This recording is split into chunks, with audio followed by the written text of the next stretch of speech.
Joy. Boker Tov. Boker Tov Myriam. Boker Tov Rachel. Boker Tov tout le monde en fait, mais ah Boker Tov, Boker Tov Carole. Boker Tov Sarah. Boker Tov, Ça va? Baruch Hashem. Ta Ça va? maman est là, elle participe au cours? Non, c'est pas ce matin, Non, mais bah, elle est là le dimanche matin. Peut-être qu'elle va être là. Ah si, je sais pas, peut-être que c'est elle. Vous allez bien? Vous avez passé une bonne semaine? Un bon Shabbat? Baruch Hashem. Baruch Hashem. Voilà. Oui, très bien. Bon, on va souhaiter que Bezrat Hashem, ce cours, ce soit pour la libération de nos otages. Amen. Vivons, Amen. Et voilà, que l'on continue de se renforcer. Ce matin, je me suis dit, en fait, je me suis lassée de prier. Parce que j'ai l'impression que Hachem n'a pas besoin de ma tefila. Et après, je me suis dit, non, non, non.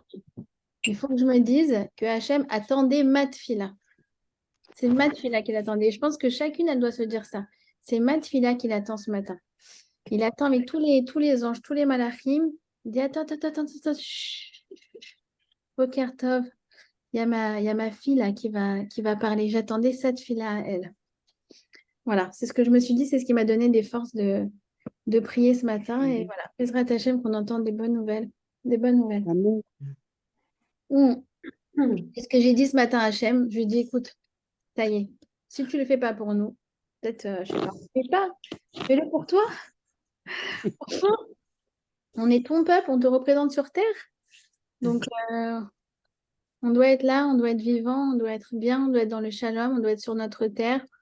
Et on doit être dans la hardoute. Voilà, Bezrat Hashem. Désolée, des matins comme ça où il y a tout qui ressort et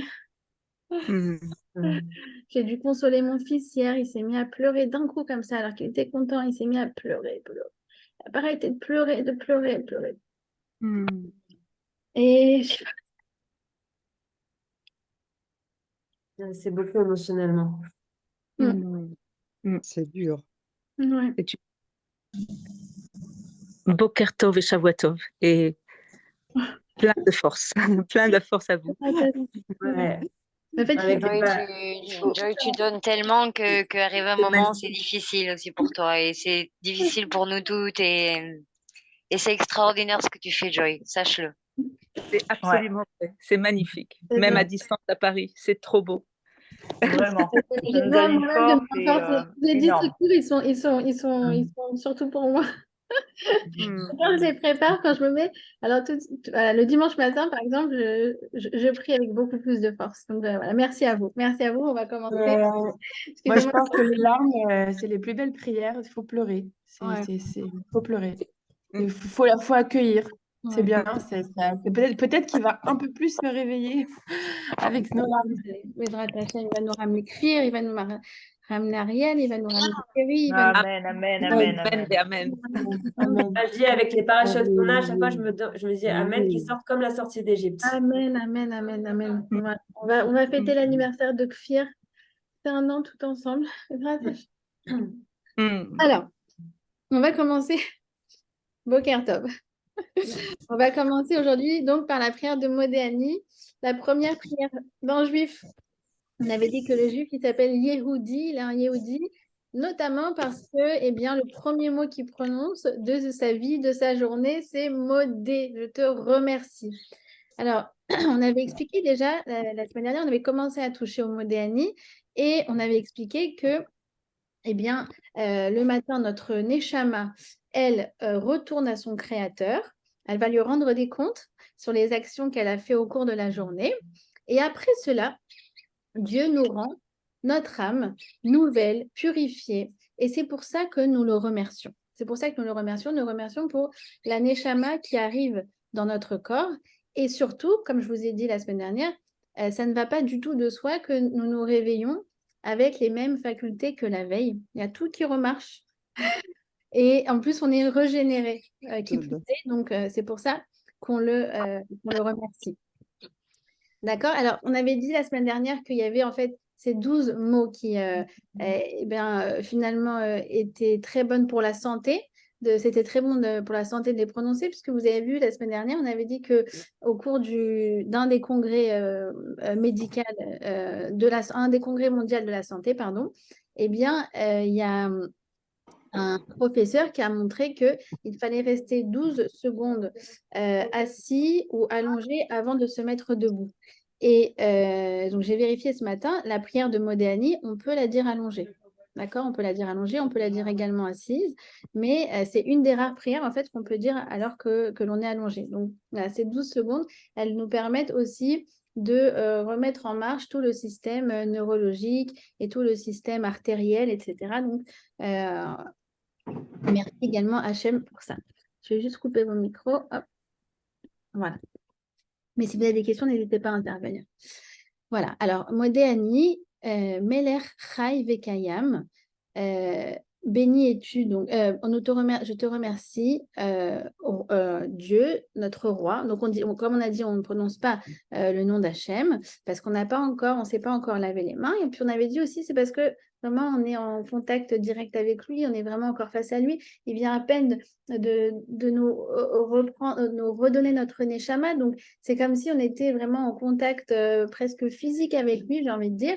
Et c'est la raison pour laquelle on ne prononce pas son nom, parce que quand on est face à quelqu'un, quand on est face à son interlocuteur, on n'a pas besoin de dire son nom. C'est évident à qui on parle. D'accord? Puisqu'on avait vu également la semaine dernière, c'est que en fait, au moment où Hachem nous rend notre Neshama, c'est une partie de la Neshama qui est très spéciale, qui nous est rendue. C'est ce qu'on avait expliqué, c'était la Yechida. Alors, la Yechida, c'est quoi? C'est la partie la plus élevée de la Neshama. On a vu la semaine dernière que la Neshama, elle avait 5 composantes. Le Nefesh, Ruach, Neshama et Chaya Yechida. On avait expliqué ça. Et en fait, Yechida, c'est la partie la plus élevée de la Neshama, celle que l'on ressent le jour de Yom Kippour, celle qui est présente le jour de Yom Kippour, celle qui fait que des Juifs ont été prêts à mourir al-Kiddush Hashem, ça veut dire pour ne pas devenir idolâtres, ils ont été prêts à mourir ils ont préféré mourir en juif que de vivre en idolâtre.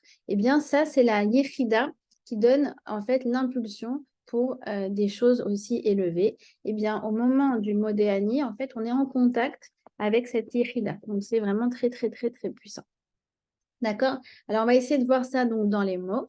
On va voir donc les mots les uns après les autres du Modéani.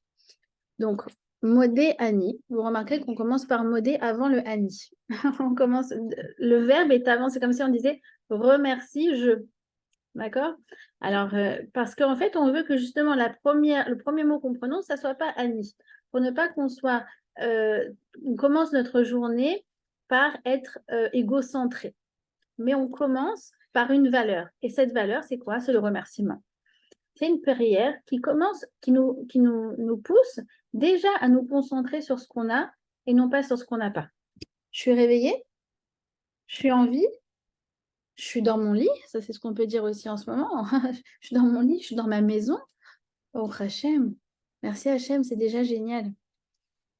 Et en fait, après, je vais dérouler tout le reste de ma journée, je vais rentrer dans ce qui manque, dans ce qu'il faut arranger, dans ce que je dois réparer, dans tout ce que j'ai à faire. Mais je commence ma journée déjà sur constater ce que j'ai. Et c'est la plus belle forme de remerciement parce qu'on remercie pour la chose la plus basique, qui est celle tout simplement d'être en vie, de respirer, d'avoir le cœur qui bat. Donc, modé, c'est déjà donc de se concentrer sur la notion de remerciement. Merci, c'est le premier mot qu'on dit de la journée. Et après, ça nous accompagne aussi, bien sûr, avec nos interlocuteurs. Si le premier mot qu'on dit, nous les Juifs, c'est merci, c'est que c'est un mot qu'on doit prononcer tout au cours de la journée. D'ailleurs, ça me rappelle qu'ils ont fait une étude à la Knesset. Alors ça va vous faire rire. Ils ont fait une étude à la Knesset. Quel a été le mot le plus prononcé au cours de l'année dernière? Alors maintenant, vous allez me dire, la Knesset, l'année dernière, c'était chaud. D'accord? Avec toute la réforme judiciaire, avec tout ce qu'ils se sont tapés dessus, avec tout ce qu'ils ont failli s'entretuer. Vous remarquerez qu'on est passé quand même de la veille du 7 octobre à un pays où les gens veulent s'entretuer, au lendemain, les gens sont prêts à mourir l'un pour l'autre. Tout le paradoxe du Ham Israël. En tout cas, au cours de cette année très, très, très houleuse au sein de la Knesset, ils ont regardé quel a été les mots les plus prononcés. Quel a été le mot le plus prononcé par nos parlementaires au cours de la Knesset? Eh bien, figurez-vous que le mot en tête de liste, c'est quoi? C'est merci. Vous imaginez une chose pareille? Alors qu'on allait s'entretuer, c'est-à-dire qu'en fait, finalement, les journalistes, ils nous polluent avec des débats qui sont parfois inexistants. Ils créent des tensions, ils créent même une polarisation au sein de la société israélienne, alors que quand on regarde, on dit, regarde, le premier mot que nos hommes politiques, on a l'impression qu'ils veulent tous se tuer, l'année de la réforme judiciaire, ça a été catastrophique. Non, le mot le plus prononcé, ça a été Toda. Vous voyez à quel point c'est emblématique de ce mot d'Ani. Alors, c'est le remerciement, mais c'est aussi la reconnaissance. En fait, l'hérodote veut dire 3 choses en hébreu. Ça veut dire remercier, ça veut dire reconnaître, animoda, j'avoue que, je reconnais que, et puis ça veut dire également louanger. Animoda, l'hérodote, c'est aussi faire la louange de quelqu'un, encenser quelqu'un. Alors, donc, je te remercie, c'est la première chose. Et deuxièmement, je reconnais. Je reconnais que quoi? Meler chai vekayam. Je reconnais que tu es mon Meler. Et si toi, tu es le Meler, tu es le roi, alors j'accepte de me soumettre à toi. J'accepte de soumettre mes forces que tu m'as données, mes ressources que tu m'as données, mes pensées, mon cœur, toutes mes actions, de les soumettre à quoi? À ta volonté. En fait, les deux notions sont liées. La notion de remerciement et la notion de reconnaissance, de soumission, d'acceptation de la volonté de Dieu. En fait, quand je prends conscience que je te remercie pour la vie, c'est-à-dire qu'en fait, moi, je prends conscience que c'est toi qui m'as donné la vie. Et donc, en prenant conscience de ça, alors, naturellement, je dis, regarde Hachem, c'est toi qui m'as remis ces ressources entre mes mains. C'est toi qui fais battre mon cœur à chaque instant. C'est toi qui fais que je respire. Comme il dit David Améler dans ses Télim, le dernière phrase des Télim, le dernier verset, Kol haneshama te'alelia, Alléluia. Il dit que toutes les neshamot doivent remercier Hachem. Alors nos sages nous disent, ne lis pas neshama, ni neshima.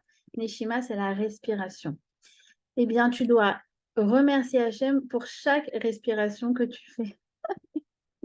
Alors, quand tu prends ça, conscience dans ta tête, qu'en fait, Dieu t'a mis ces ressources à ta disposition, eh bien, naturellement, tu comprends que c'est pour les mettre dans la direction que le maître du monde te demande, qui est bonne pour toi et qui est bonne pour le monde. D'accord? Donc, on réitère notre volonté de nous soumettre aux lois d'Hachem au moment du Modéani. Vous savez que la première loi du Shulchan Aruch, de notre première loi, de notre code de loi, eh bien, c'est quoi? Vous la connaissez ou pas? C'est quoi la première loi du Shulchan Aruch? C'est de se lever comme un lion. Comme un lion. C'est ça la première loi. Vous ouvrez le Shulchan Aruch, je ne sais pas si vous avez déjà vu, ça ressemble à une encyclopédie, quoi. Il y a genre 20 livres grands écrits comme ça et tout.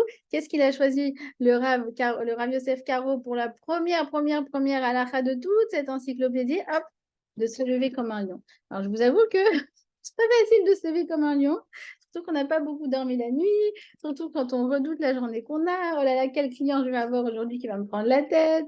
Je n'ai pas la force de me lever. Qu'est-ce que je vais faire ce matin? Alors, comment on fait? Des fois, on a juste envie de se lever comme une petite souris. Ça veut dire oubliez-moi, se mettre sous la couette et commencer la journée sans moi. Alors, comment on fait pour se lever comme un lion? Eh bien, en fait, la prière du Modéani, elle nous aide. Elle nous aide. Ça veut dire, des fois, on est encore un peu endormi. On dit, attends, j'ai encore envie de traîner au lit. J'ai pas envie de me lever ce matin. Encore 5 minutes. Et là, tu dis quand même le Modéani. Je vous ai dit la semaine dernière que quand on se pose la question, est-ce que ça y est, c'est le moment de dire Modéani ou pas? C'est qu'en général, on est assez réveillé si on se pose la question. Donc oui, c'est le moment de dire Modéani. Alors, quand tu dis Modéani, tu dis attends, Hachem, c'est toi qui m'as redonné ma conscience, c'est toi qui m'as redonné la vie, c'est toi qui m'as redonné la neshama, c'est toi qui m'as redonné des forces. Hier, je me suis couchée morte de fatigue et ce matin, je me lève et ça y est, j'ai des forces renouvelées. Alors en fait, du coup, c'est ça qui me donne, qui agit comme un booster. Il faut que je me sorte de mon lit comme une lionne. D'accord? Donc ça, c'est Modé Ani. Meler. Meler, donc je suis soumis, tu es le roi. Chai Vekayam. Alors, je vais en parler dans la prière de Baruch Shehamar. Mais c'est une notion très importante, cette notion de Chai Vekayam. Qu'est-ce que ça veut dire? Que Hachem, il est vivant et que il est... comment on traduit Vekayam? Comment vous traduirez Chai Vekayam? Existant, Distant? Ouais. non? Ouais, je crois que c'est ça. En vérité, je crois que c'est la traduction officielle. Vivant et existant, tout à fait. Mais en fait, Kayam, c'est Lehakim, c'est tenir. En fait, c'est quoi cette notion de Chai Vekayam? C'est qu'en fait, c'est Dieu qui donne la vie en permanence et qui tient le monde. C'est-à-dire que ce serait comme si s'il lâche, hop, le monde retournerait au néant. Alors, qu'est-ce qui se passe? C'est que Dieu a créé le monde. Bereshit bara Elokim et Hashamayim vetaretz. Mais le monde, ce n'est pas une œuvre qui a été créée et c'est une fois qu'elle est achevée, elle a une existence indépendante du créateur, une existence propre. Non. En fait, le monde est constamment lié à la source de vie qui est Kadosh Baruch Hu. Et c'est comme si lui, à chaque fois en permanence, il envoie des ondes qui vont régénérer ce monde, régénérer ce monde, régénérer ce monde, sur des fractions et des fractions et des fractions de secondes. Et en fait, ce qui fait que le monde est kayam, le monde existe, il tient. Ça ressemblerait, si vous voulez, à un écran plasma. Il faut qu'en fait, il y ait le courant en permanence et c'est pour ça qu'en fait, on va voir les images que l'on voit. Mais c'est grâce au fait qu'il y a le courant qui envoie en permanence les images qui se déroulent réellement. Mais en fait, ce renouvellement, on ne le perçoit pas. On ne voit pas à chaque fois que c'est image, image, image, image. Nous, on a l'impression que c'est en fait une continuité. Ben non, c'est en fait une succession d'images. C'est ça, un film, c'est une succession d'images qui donne l'illusion d'une continuité. Ben, en fait, Hachem, c'est pareil. Il renouvelle à chaque fraction de seconde le monde, ce qui nous donne l'illusion d'une continuité. Mais c'est parce qu'en fait, c'est branché à sa source et qu'il envoie en permanence des ondes de chayut, de vie. C'est-à-dire qu'en fait, Hachem est constamment en train de nous donner la vie. À chaque instant, il suffit, je vais vous dire, des fois, tout simplement de mettre sentir son battement de cœur et sentir à chaque fois qu'Hachem nous donne la vie. C'est assez incroyable. Et chaque matin, on peut le ressentir encore plus puisque, eh bien, il renouvelle notre âme. On est comme une créature nouvelle. Et chaque matin, ça c'est aussi quelque chose de très juif. C'est que chaque matin doit être considéré comme un nouveau départ. Comme dit Rabbi Nachman, Maché Aya Aya. Ce qui est passé, c'est passé. Aujourd'hui est une nouvelle journée. Et saisis-la, parce que la journée d'aujourd'hui ne reviendra pas. Cette prise de conscience par rapport au temps que Hachem nous donne, qui est fondamentale. D'accord? Tu me donnes une nouvelle journée. Qu'est-ce que je vais en faire maintenant? C'est la question qu'on doit se poser chaque matin. Chaque matin. Donc, Shechezarta bi nishmati. Tu m'as rendu ma neshama. Tu m'as rendu ma neshama. Alors, en fait, chaque matin, on doit souhaiter, on doit œuvrer pour que notre neshama qui soit présente à l'intérieur de nous, eh bien, elle existe, elle se réalise dans ce monde. C'est quoi la neshama? La neshama, c'est comme une lumière. C'est une lumière. C'est écrit comme ça, Kiner Adam Nishmat, et Kiner Hashem Nishmat Adam, que la neshama de l'être humain est la lumière d'Hachem. Alors en fait, c'est comme si vous aviez une ampoule mais très, très, très, très lumineuse qui pourrait éclairer jusqu'au bout du monde. Cette ampoule, c'est notre neshama. elle fait 1 million de watts. Elle a un très haut potentiel. Et chaque Neshama est unique. Et chaque Neshama a un programme très spécial. Et chaque Neshama a un temps défini sur Terre pour réaliser son objectif. La raison pour laquelle cette Neshama est descendue sur Terre. Et donc, notre objectif, ça va être de faire rayonner cette Neshama. C'est-à-dire quoi? Ça veut dire de la transformer en vécu, en action. Et on peut l'exploiter ou non. Et ça, c'est notre libre arbitre. Vous savez que Esav, en l'occurrence, donc Esav qui était... Bon, je n'ai pas besoin de vous décrire le personnage de Esav, mais c'était un voleur, un violeur, un tueur, un chasseur, un menteur, un perfide. Voilà. Esav avait une très, très, très, très grande Neshama. Très grande Neshama. Mais en fait, Esav, il avait des longs discours, des très belles déclarations, il était capable d'étudier des choses très élevées avec son père Yitzhak, il était vraiment voilà, dans les hautes sphères. Mais une fois qu'il était sorti du Beth Midrash avec son père, ça y est, il a fini l'étude, hop, alors il passe complètement à autre chose. Il a créé une coupure entre la Neshama et le corps.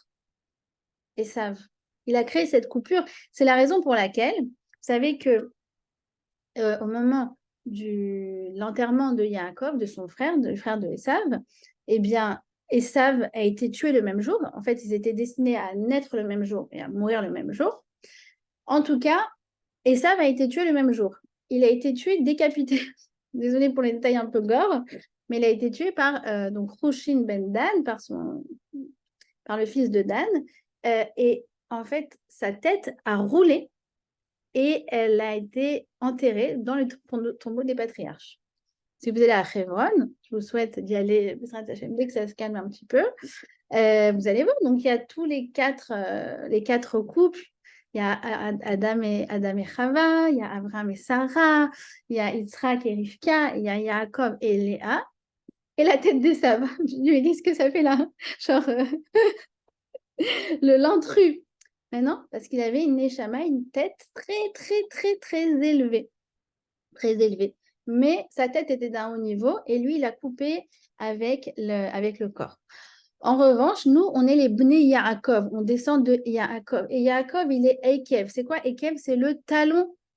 Pourquoi c'est tellement important qu'il s'appelle Ekev, talon? C'est comme si on s'appelait les Bnei talons. C'est quand même bizarre comme déterminant. Oui? Parce qu'en fait, il ne faut pas que ta Torah soit philosophique. Il faut qu'elle se répande dans ton corps jusqu'au talon, de la tête aux pieds. C'est pour ça que la Torah, c'est toujours, on est en marche. Il y a écrit Im bechokotai telchu. Si dans mes lois, vous allez. C'est quoi si vous allez? C'est parce qu'en fait, il faut que ça aille de la tête aux pieds. Il faut intérioriser la Torah jusqu'au talon, qui vont m'emmener dans la bonne direction. Vous voyez ce que je veux dire? On n'est pas, nous, dans les discussions intellectuelles dans les hautes sphères et après, une fois qu'on a fermé le livre, on passe à autre chose. Non, toute l'idée, c'est qu'après un cours de Torah, après une étude, on se pose la question, comment je peux faire de ma journée, eh bien, comment je peux en faire une différence par rapport à la journée d'hier? Une petite différence. Et c'est une question qu'on doit se poser à chaque fois. D'ailleurs, moi, quand je fais mes cours sur la paracha, j'ai fait un petit changement, mais pour moi, ce changement est fondamental. C'est qu'à la fin, je donne des devoirs. À la fin du cours, pour dire, attends, ok, le cours, vous l'avez apprécié, tant mieux, etc. C'est pas genre juste pour dire, oui, vraiment, c'était très intéressant, ou ah, vraiment, on a été très émus. Non, je vais vous donner maintenant des petits devoirs, et ça va vous accompagner dans la semaine, ça va vous accompagner pendant l'année, ça va vous accompagner toute votre vie. D'accord? C'est des petites choses. Mais juste pour dire que vous comprenez que tout ça, c'était une préparation pour en fait la partie la plus importante du cours, c'est en général la dernière minute où je donne les devoirs. D'accord? Donc, c'est très important de connecter donc cette neshama à notre journée. Qu'est-ce qu'on peut faire de différent au niveau de l'éducation de nos enfants? Être un peu plus patiente. Qu'est-ce qu'on peut faire au niveau du respect des parents? Être plus respectueuse. Qu'est-ce qu'on peut faire au niveau du lien avec Hachem? Être plus authentique. Qu'est-ce qu'on peut faire dans son couple? Qu'est-ce qu'on peut faire dans son travail? Hop, toujours se poser la question, comment je vais réussir à mettre en place les beaux principes, les belles valeurs de notre Torah. Ça, c'est retranscrire en action et c'est ça, en fait, ce que on se souhaite à ce moment-là. D'accord? Nishmati, tu me l'as rendu ma Neshama, mais Hachem, je vais l'allumer cette Neshama, je vais la brancher. Tu m'as donné un cadeau, une lumière qui fait 1 million de watts. Bah, tu vas voir que Bezrat Hachem, elle va rayonner tout au cours de ma journée. D'accord? Alors, ensuite, il y a marqué, donc, Binishmati, Bechemla. Alors, Bechemla, Chemla, c'est la miséricorde. C'est comme la Rachamim. Je suppose qu'il doit y avoir une nuance entre la Chemla et la Rachamim, mais je n'ai pas trouvé c'est quoi la différence. Si quelqu'un sait, je suis curieuse de savoir.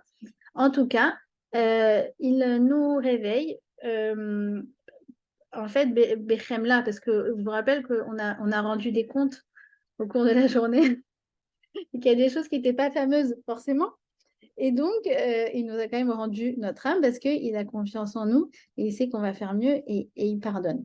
Alors, justement, vous m'avez demandé de vous ramener mes livres de référence. Alors, Je crois que la Rachamim, ça fait appel à un vitour.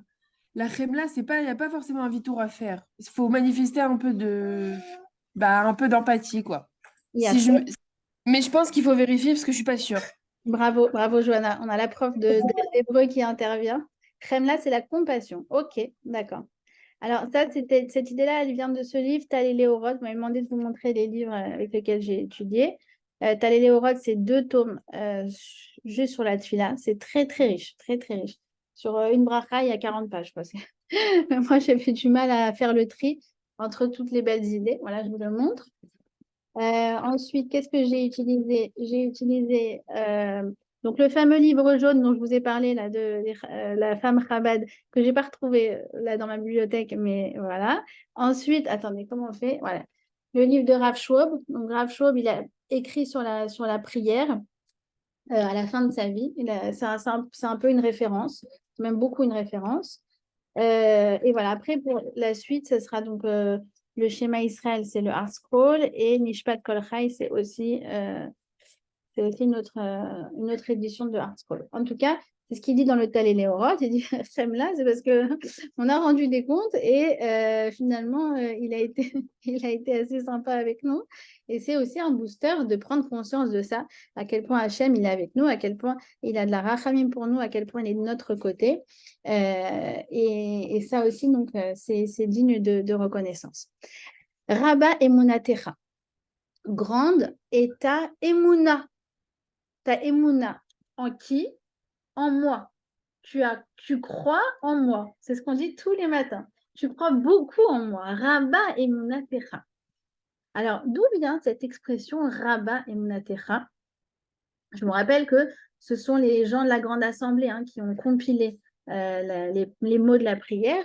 Et donc, comme je vous ai dit, ils ont fait des références aussi avec des mots de la Torah qui viennent, on avait expliqué, activer certains mécanismes spirituels.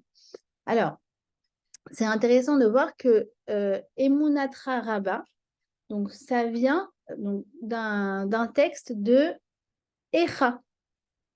Echa, la Megillah de Echa, je ne sais pas si vous vous rappelez, on l'a étudiée, elle n'était pas du tout joyeuse. C'était en fait le texte qui prédisait la destruction du Beth Amikdash. On l'avait étudié en prévision de Tisha B'Av, et c'est un texte très, très, très, très dur. Tu dis, oh là là, je suis déçue. Moi, je m'attendais à ce que Rabba Emunatecha, ça fasse allusion à un texte joyeux, encourageant, etc.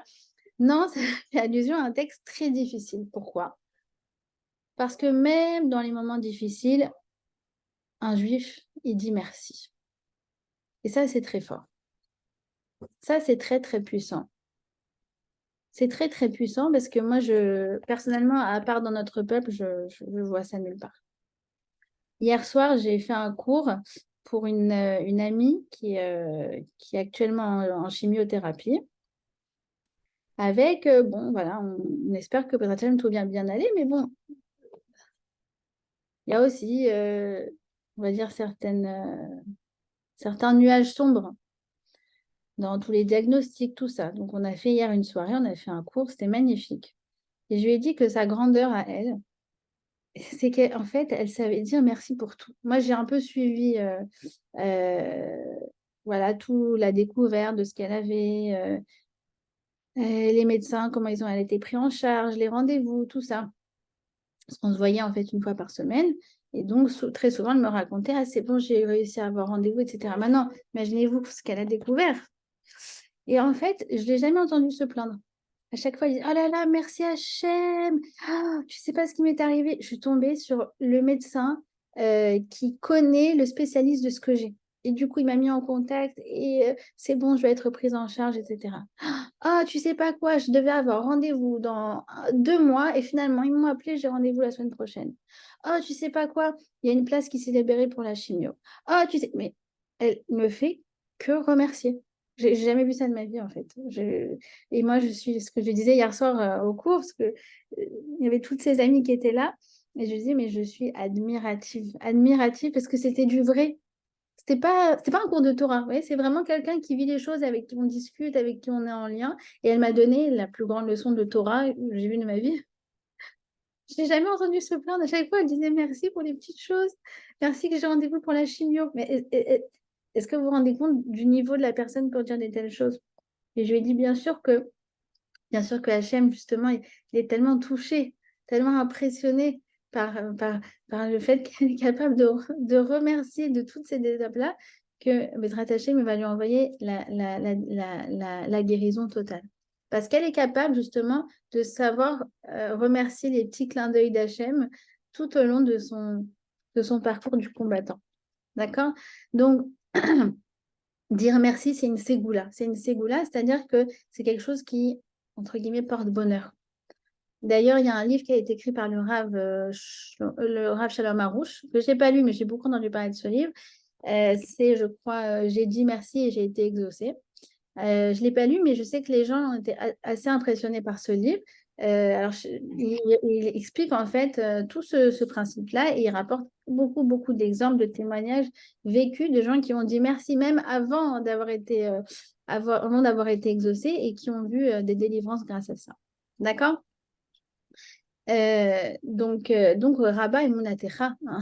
Comme je vous ai dit, c'est merci Hachem de ta Emouna en nous. Merci de nous redonner la Neshama, alors que ce qu'on a fait la veille, c'était pas forcément fameux, c'était pas forcément du 100%. Quoi qu'il en soit, tu me redonnes en cadeau ma vie. Et en plus de ça, hier, je me suis couchée, j'étais morte de fatigue. Et ce matin, je suis régénérée sans avoir eu besoin de me brancher à du courant. C'est extraordinaire. Et il dit aussi, le Admour Azaken, pourquoi on dit merci? Parce que, je ne sais pas si vous avez remarqué, mais la nuit porte conseil. Des fois, on va se coucher, on a les idées complètement embrouillées. Et puis, en fait, le sommeil, il remet les idées en place. C'est extraordinaire. Extraordinaire. Nous, on a l'impression que quand on dort, on ne fait rien. Et en fait, pas du tout. Pendant nos 6 heures, 7 heures, 8 heures, je ne sais pas combien, chacune son lot de sommeil, d'accord? En tout cas, pendant nos quelques heures de sommeil, nous, pendant qu'on est complètement passive, eh bien, en fait, Dieu remet toutes les informations dans notre cerveau. Il fait passer en subconscient toutes les informations dont on n'avait pas besoin consciemment, d'accord? Ça passe dans l'inconscient, le subconscient. Et puis, en fait, tout ce qui doit être dans notre mémoire vive, ça passe. C'est extraordinaire. C'est comme si, en fait, il reprogrammait tout notre software. Et en fait, ça, c'est tout le temps d'une nuit. D'accord? Donc, pour ça aussi, on lui dit merci. Emouna, Emouna Techa, ta Emouna. Alors, Emoun aussi, en hébreu, c'est la même chose que Me'amen. Me'amen, c'est un coach. Hachem, tu me coaches. Pourquoi? Parce qu'en fait, quand tu me rends ma neshama, c'est comme si tu me renouvelles mon contrat de vie. Et quand tu me renouvelles mon contrat de vie, voilà, ce matin, j'avais un CDI j'avais un CDD pour la journée d'hier. Je me suis couchée et ce matin, de nouveau, mon patron, mon boss, il m'a redonné un CDD. Donc, ça me donne envie de donner le meilleur de moi-même. D'accord? Et il a de la émouna en nous, c'est pour ça qu'il nous redonne le CDD. Et pourquoi il a de la émouna en moi? Parce qu'il sait que je suis la bonne personne. Je suis la bonne personne. Hachem, il a confiance en moi. Je suis le bon joueur pour jouer la partie. Tu as confiance en moi, alors moi, je dois avoir confiance en moi. Si Hachem, c'est notre fan numéro 1, notre supporter number 1, c'est quand même très rassurant sur notre, la confiance que nous, on doit se porter à nous-mêmes. Si lui, le maître du monde, il a confiance en moi, il dit, regarde, je t'ai redonné ton CDD, là, tu as une nouvelle journée devant toi. Alors, moi, je ne peux pas ne pas avoir confiance en moi. D'accord? Alors, c'est ça, en fait. Ce mot Déani, c'est le booster de la journée, c'est le starter. Vous savez, c'est comme si on démarre la voiture, c'est la clé qui va démarrer notre journée. Et quand on dit Modéani, on comprend ce qu'on dit. Et on développe ce sentiment, comme on a dit, et de reconnaissance. Et donc, reconnaissance que c'est Hachem, le maître du monde, et de remerciement. Qu'il m'a redonné ma vie, mais que du coup, ma vie, en fait, elle doit être soumise à mon projet de vie, à sa volonté, à ce qu'il a prévu pour moi, à ce qui est bon pour moi, à ce qui est bon pour le monde. Alors, ça fait qu'on se lève avec la pêche. On se lève, comme on dit, du pied droit. Et c'est très important parce que c'est la première loi du Shulchan Aruch. Se lever en forme. Et ça, c'est aussi très révélateur de combien on apprécie nos vies. À quelle heure, à quel moment on se lève? Est-ce qu'on se lève, on se dit, ah non, je veux le plus du monde traîner au lit? Ou est-ce qu'on se lève, on dit, j'ai hâte de passer ma journée aujourd'hui? Alors, sachez que de se lever tôt et de se lever en forme et de se lever motivé, c'est une grande ségoula pour avoir une bonne journée. Et c'est logique, parce que quand tu te lèves tôt, quand tu te lèves vite, dynamique, ça montre que tu aimes la vie. Ça montre que tu as de la reconnaissance vis-à-vis d'Hachem. Ça veut dire que vraiment, tu as reconnu, tu as récupéré ton contrat de la journée, ton CDD de la journée. Tu valorises cette journée en tant que source de joie, en tant que source de responsabilité aussi. Alors, ça te protège. Ça te protège des clalottes, ça te protège des mauvaises choses. D'accord? Et en fait, pour ça, il faut prendre conscience à quel point Hachem, il a de la émouna en nous, à quel point il croit en nous, à quel point il apprécie ce qu'on fait. À quel point tout ce qu'on fait, c'est valorisé. Nous, on se dévalorise. Mais attends, aujourd'hui, j'ai l'occasion de donner une pièce à la tzedaka. Tu te rends compte d'une pièce à la tzedaka, ça enlève toutes les mauvaises choses. Ça protège de la mort, ça protège de tout ça, ça donne du srout au Ham Israël. Si on avait vraiment conscience de ça, on courrait après des gens qui demandent de l'argent, on aurait les yeux qui brillent quand on voit une tzedaka. Quand on étudie la Torah, regardez ce matin, vous vous levez, vous devez vous dire, attends, mais c'est génial, je vais étudier la Torah 1 heure. Comment Hachem, il va être fier de moi? Comment il croit en moi? Quand tu valorises ça, alors du coup, ça veut dire que je suis sûre que le dimanche matin, maintenant, je suis sûre que déjà, vous vous levez avec la pêche. Vous allez vous lever encore plus avec la pêche. De savoir que ce que vous faites, c'est valorisé par Akadosh Baruch Hu parce qu'il est votre fan numéro 1, il est votre supporter numéro 1, il croit en vous et il sait que le monde a besoin de vous. Comme il dit alors, il y en a qui disent que c'est les Balatania, il y en a qui disent que c'est Rabbi Nachman de Breslev. Il dit quoi? Il dit, le jour où tu es né, c'est le jour où Hachem a décidé que le monde ne pouvait pas continuer sans toi. Donc, chaque jour, on doit considérer que c'est notre anniversaire, parce que chaque jour, il nous redonne la vie. Parce que chaque jour, il estime que le monde ne peut pas continuer sans nous. Qu'on est un maillon nécessaire dans ce monde. D'accord? Et que sans nous, toute la chaîne, elle ne peut pas fonctionner. L'avenir appartient à ceux qui se lèvent tôt. Non, mais c'est un bonheur de se lever tôt. Moi, les fois où j'y arrive, c'est incroyable. Il y a, je sais pas, 2 semaines, je me suis levée comme ça pour faire les télim de la nuit, à 4 heures du matin. Là. J'arrive pas souvent, d'accord? Je fais à peu près toutes les 2-3 semaines. Et après, je me suis levée à 5 heures du matin, j'ai pris mon café. J'étais là comme ça, il fait encore nuit. Tu as vraiment l'impression d'être la patronne du monde. Et après, tu n'es pas moins fatiguée, tu n'es pas plus fatiguée dans la journée. C'est assez incroyable. Par contre, tu te couches raide d'un coup. Hop. Tu ne traînes pas dans le lit. Mais c'était un bonheur. Franchement, il et celles qui ont le courage de faire ça, de se lever vraiment de manière proactive, pas attendre que la vie les réveille, mais elles, réveiller la vie, c'est un grand cadeau. Voilà. Alors ensuite, on se lève et qu'est-ce qu'on va faire? La première chose, on va faire Netilat Yadayim. On va faire l'ablution des mains, on va se laver les mains. Alors le matin, c'est 1, 2, 1, 2, 1, 2. Et on essaye de ne pas toucher des parties de notre corps, par exemple les yeux, les oreilles, la bouche, tous les orifices. On essaye de ne pas toucher avec les mains tant qu'on n'a pas fait Netilat Yadayim. Oui, alors, le jour où tu es né, le jour où Hachem a décidé que le monde ne pouvait pas continuer sans toi.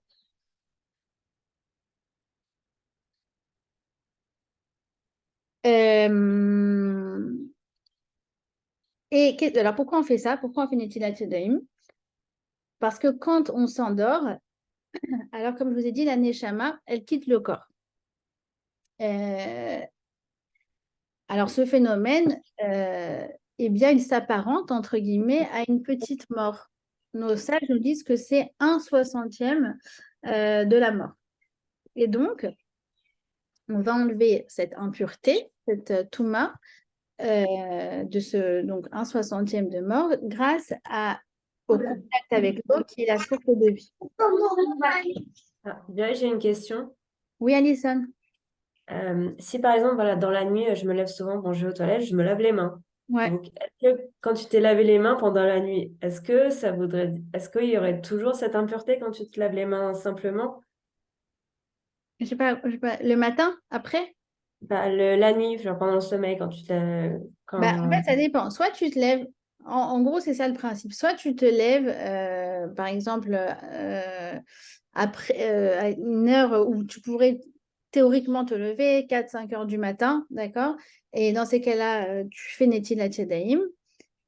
Et après, tu vas te recoucher. Le matin, tu refais Netilat Yadayim parce que quand même, tu t'es endormi, mais sans bracha. Tu l'as fait qu'une fois. D'accord? Maintenant, si tu te lèves dans la nuit et que vraiment, tu es en plein milieu de ton sommeil, tu es complètement endormi et tu veux juste te laver les mains, en fait, tu te laves les mains même normalement sans faire Netilat Yadayim et après, tu vas te recoucher. Oui, mais est-ce qu'à ce moment-là, après m'être lavé les mains normalement, est-ce qu'il y a toujours cet interdit de se toucher par tes corps parce qu'il y a de l'impureté qui est restée? Si tu te lèves dans la nuit, je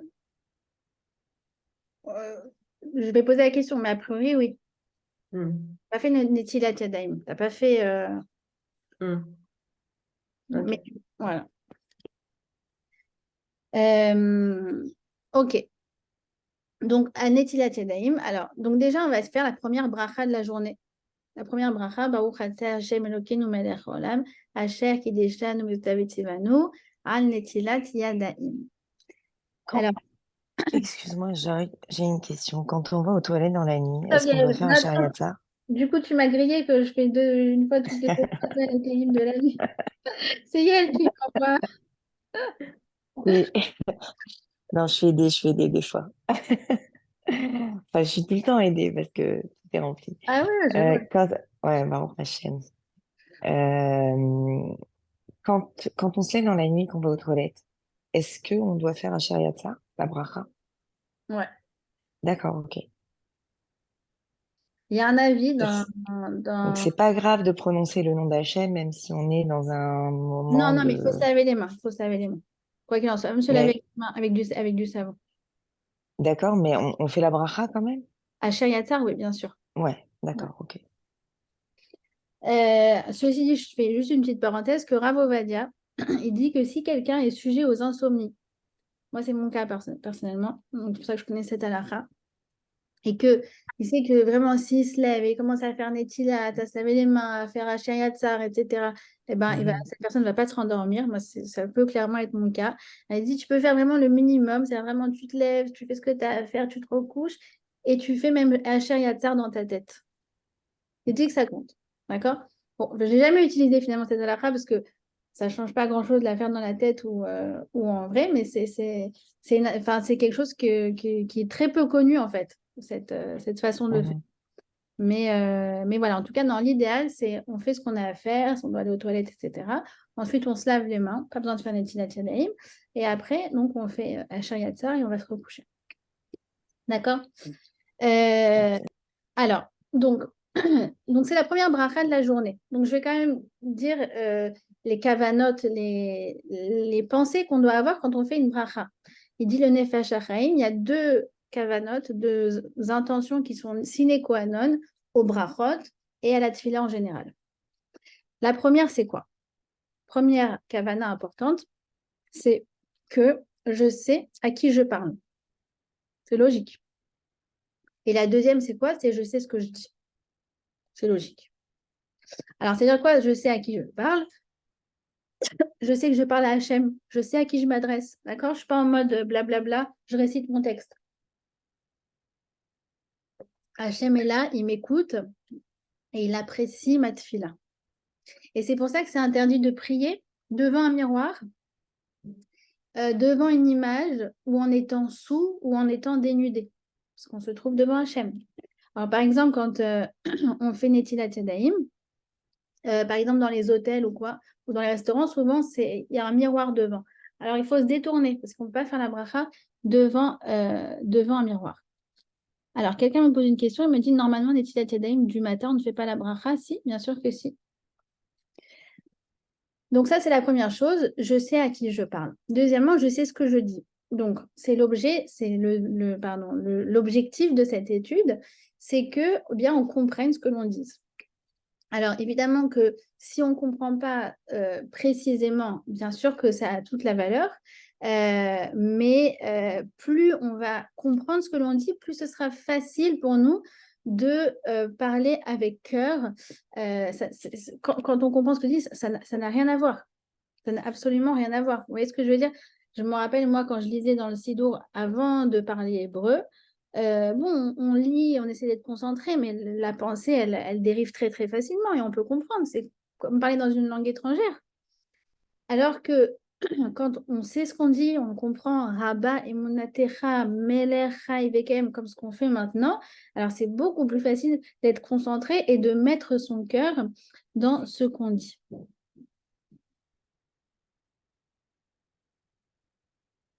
Alors, j'ai pas très bien compris. Il y a quelqu'un qui m'écrit en... Si vous voulez poser votre question, allez-y. Si vous voulez intervenir à haute voix, il n'y a pas de problème. Je n'arrive pas très, très bien à comprendre là sur le chat.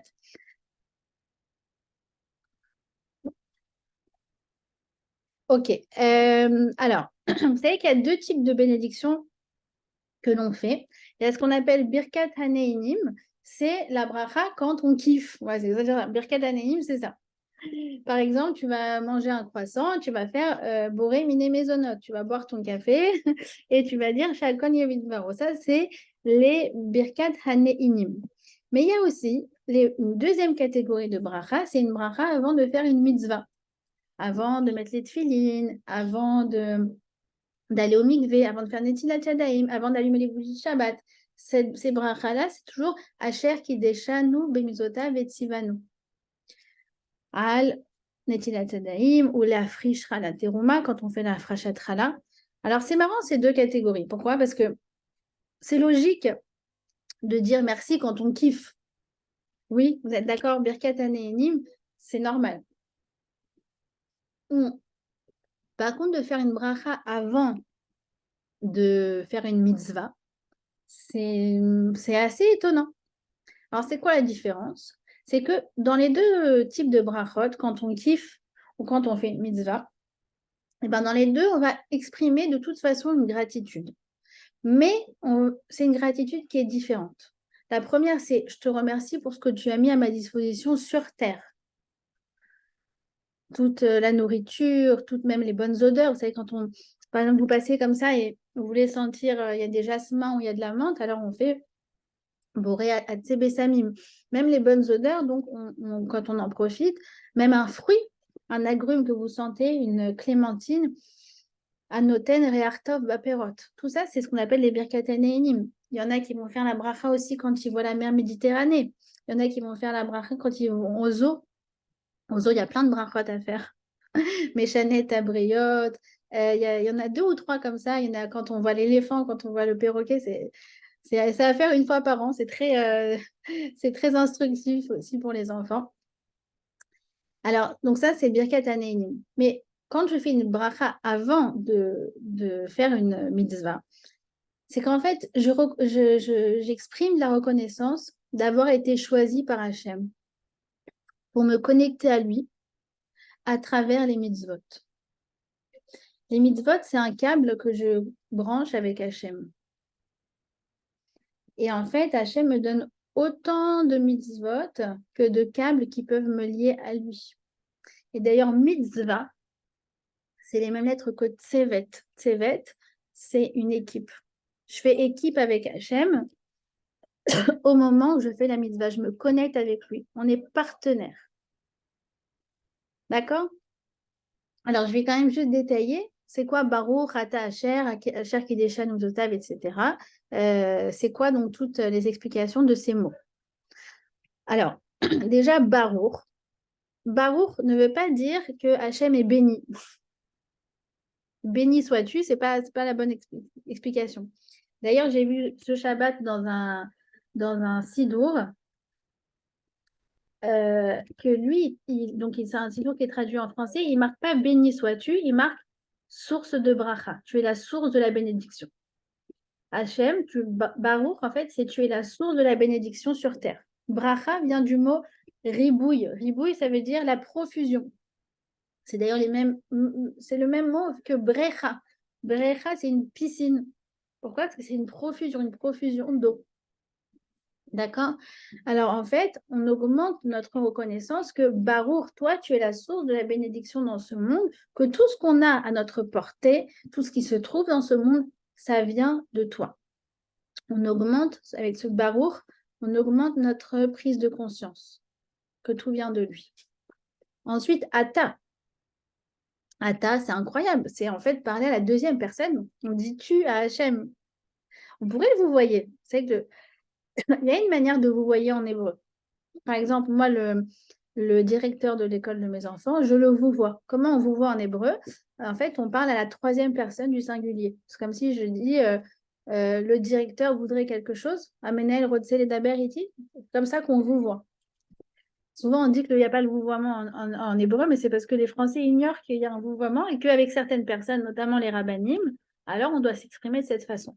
Arav Rotsel Machou. D'accord? Alors, on pourrait aussi, avec Hachem, tout à fait, entre guillemets, le vous voyez. D'ailleurs, moi, je me rappelle quand j'étais petite, ça me rappelle quand j'étais petite, je vous voyais Hachem quand je lui parlais. Je lui dis parce que, ah non, mais tu te rends compte, c'est Hachem quand même, vous. Oui, en anglais également.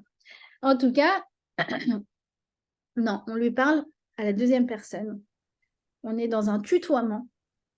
Pas parce qu'on est dans une comment on appelle ça? Pas parce qu'on est dans une force de familiarité. Exactement. Pas parce qu'on est dans une forme de familiarité, c'est parce qu'on est dans une forme de proximité. Dans une forme de proximité, il est en face de moi, il m'écoute et c'est un dialogue face à face. C'est encore mieux qu'une conversation WhatsApp. Conversation WhatsApp, la personne, elle est de l'autre côté. Non, lui, il est là. Baruch Ata. Elokeinu. Alors, Elokeinu. Alors, Hachem Elokeinu. C'est très bizarre. Hachem Elokeinu. Hachem Elokeinu, en fait, c'est un peu, comme on appelle ça, un oxymore. D'accord? Comme on dirait, c'est quoi un oxymore? C'est une expression avec 2 mots qui sont contraires. D'accord? Par exemple, clarté obscure. D'accord?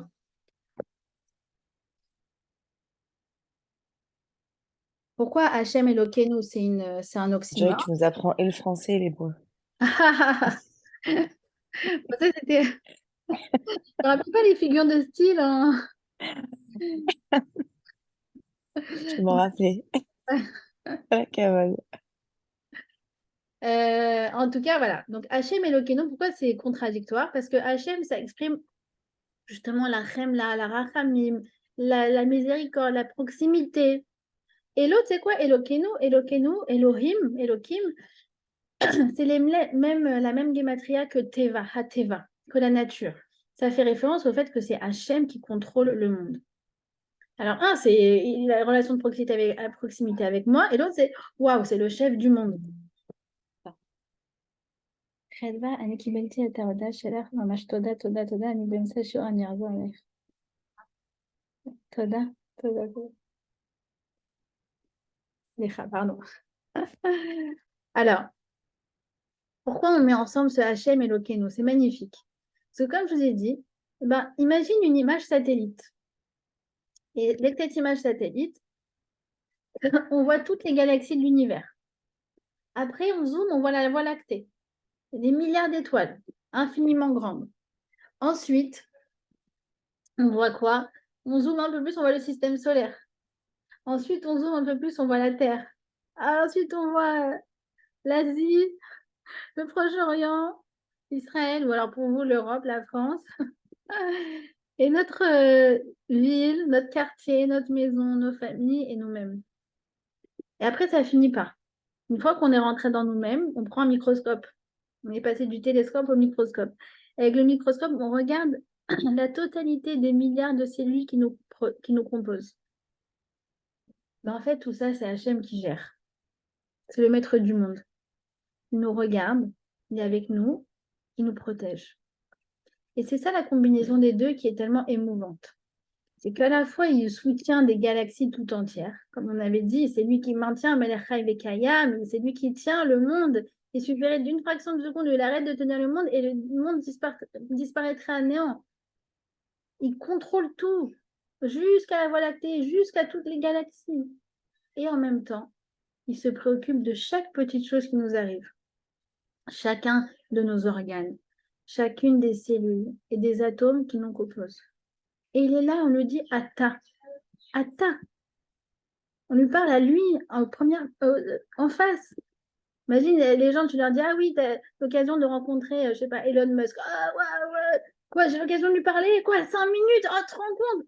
Et là, toi, tu parles au maître du monde. Et tu peux lui parler plus que 5 minutes. Tu peux lui parler du matin jusqu'au soir. Il est disponible. Il t'écoute. Il te comprend. Il te dit, regarde, voilà mon numéro. D'accord? Le sidour, c'est voilà mon numéro. Prends mon numéro et appelle-moi quand tu veux. C'est magnifique. Elokeinu. Melech haolam. Asher kideshanu. Alors, kideshanu, ça vient de kadosh. Kadosh, alors, la traduction de kadosh, c'est pas sainteté. C'est très mal traduit, sainteté. C'est une très fausse traduction. C'est comme impureté pour Touma. Bref, c'est des traductions, j'ai envie de dire chrétiennes. D'accord? Ça n'a rien à voir. Kadosh veut dire exclusif.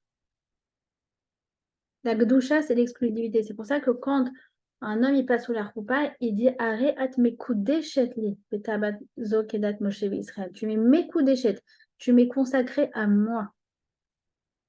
À partir de maintenant, il n'y a plus aucune femme au monde sur laquelle je vais poser des yeux, si ce n'est toi. C'est l'exclusivité, la Gdusha. Alors là aussi, on réaffirme notre relation de proximité et d'exclusivité avec Hachem. Hachem, il n'y a que toi qui gères le monde, il n'y a que toi qui gères ma vie. C'est pas la politique, c'est pas les médecins, c'est pas celui qui me fait des problèmes, c'est pas celui qui m'envoie des lettres du ciel, c'est pas tout ça. Tout ça, c'est des masques. Derrière une réalité, et cette réalité, c'est toi. En on milvado. C'est ça la Gdusha, c'est de réaffirmer notre lien exclusif avec Hachem. Et ça va être le booster tout au long Bezrat Hachem de la journée. Et enfin, Al Netilat Yadayim. Alors, vous remarquez qu'on dit Netilat Yadayim. Netila veut dire, en fait, ça veut dire, traduit ça par ablution, mais encore une fois, c'est des fausses traductions. Netilat Yadayim, c'est élevé. On dit pas merci nous avoir ordonné de nous laver les mains, Rechitza par exemple. Non, on dit Netila. Élever nos mains. Ben, en fait, le matin, on ressemble au Kohen Gadol, à tous les Kohanim qui venaient dans la fontaine, dans le kior, à l'entrée du Beth Amikdash, et en fait, qui faisait la bracha Netilat Yadayim. Et en fait, il disait, merci Hachem, on élève nos mains parce qu'aujourd'hui, on va servir Dieu. Et nous aussi, on va servir Dieu comme le Cohen, avec nos ressources, avec notre histoire, avec toutes les choses qu'il va nous donner au cours de la journée. On réaffirme notre lien de soumission, de proximité, d'exclusivité avec le maître du monde, avec le Meller. Et on le remercie pour tout ce qu'il nous donne. Et on lui promet qu'on va élever, comme nos mains, Netilat Yadayim, on va élever tout ce qu'il nous donne, eh bien, à sa volonté. Voilà, c'est le programme de la journée, Bezrat Hashem. Déjà, en 2 mots, vous avez vu, on a fait 2 phrases aujourd'hui. Et vous voyez à quel point, Baruch Hashem, c'est riche. Voilà, je vais m'arrêter là.